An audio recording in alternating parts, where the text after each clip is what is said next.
Hello friends, இது வந்து Friday ஈவினிங்க்கான video தான்.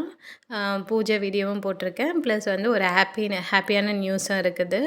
என்னென்னா, எனக்கு ரொம்ப சந்தோஷமான விஷயம் தான். என்னென்னா, நம்ம சேனலில் வந்து 100 சப்ஸ்கிரைபர் வந்து ரீச் பண்ணிட்டோம். என்னடா எல்லாரும் 1000 வந்தால் தான் சொல்லுவாங்க, 100க்கே சொல்கிறேன்னு பார்க்காதீங்க. ஏன்னா எனக்கு இதுவே பெரிய விஷயமா தான் இருக்குது.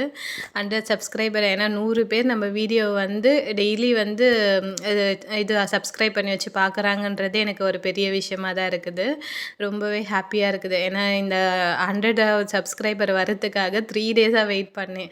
99ஓட நின்றுட்டு இருந்தாங்க. அதுக்கப்புறம் பார்த்தா எப்படா அந்த ஒரு சப்ஸ்கிரைபர் வருவாங்க அப்படின்னு பார்த்துட்டு இருந்தேன். அப்புறம் ஃப்ரைடே இன்னைக்கு வந்து சப்ஸ்கிரைப் பண்ணியிருந்தாங்க. ஸோ பார்க்கும்போது எனக்கு அந்த 3 டிஜிட்டில் பார்க்கும்போது ரொம்ப ஹாப்பியாக இருந்தது. 2 டிஜிட்டில் தான் பார்த்துட்டு இருந்தேன். அதுக்கப்புறம் பார்க்கும்போது இப்போ ரொம்ப ஹாப்பியாக இருக்குது.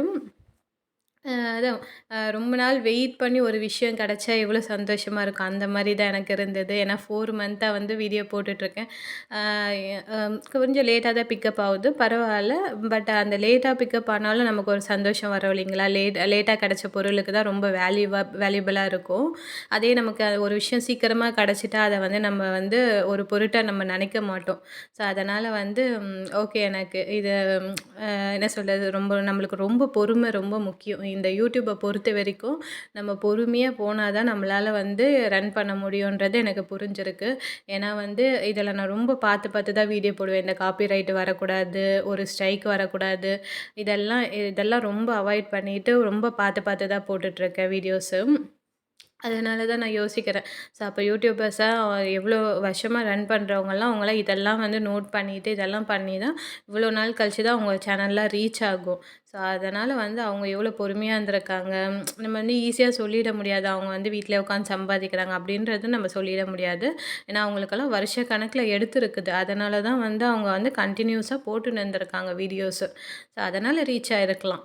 நம்மளும் என்ன சொல்கிறது, கொஞ்சம் பொறுமையாக இருந்து தான் நான் எல்லோரும் ரன் பண்ணது. இப்போ நியூவாக வந்திருக்கிற யூடியூபர்ஸ்க்கும் நான் இதுலேருந்து லேர்ன் பண்ணிக்கிறது என்னென்னா, மெயின் வந்து யூடியூபர்ஸ்க்கு பொறுமை ரொம்ப முக்கியம். இதுதான் வந்து நான் ஃபஸ்ட்டு லேர்ன் பண்ணிக்கிறது இதில். அதுக்கப்புறம் நமக்கு நல்ல என்ன சொல்கிறது, ஒரு மோட்டிவேஷ்னலாகவும் இருக்குது. ஓகே, நம்மளும் ஒரு ஒர்க் பண்ணுறோம் அப்படின்ற மாதிரி ஒரு மோட்டிவேஷ்னல் இருக்குது. ஓகே, எனக்கு என்ன சொல்ல ஒரு ஓகே, இதுக்கப்புறம் வந்து எனக்கு கொஞ்சம் இதுவாக தான் இருக்குது. இன்னும் நல்லா வீடியோஸ் போடணும் அப்படின்னு சொல்லிட்டு கொஞ்சம் இதுவாக இருக்குது. இனிமேட்டு கண்டினியூஸாக உங்களுக்கு வீடியோ போட்டுட்ருப்பேன். சேனல் பாருங்கள். வீடியோ பிடிச்சிருந்தா லைக் பண்ணி வச்சுக்கோங்க, சப்ஸ்கிரைபும் பண்ணி வச்சுக்கோங்க. பாய்.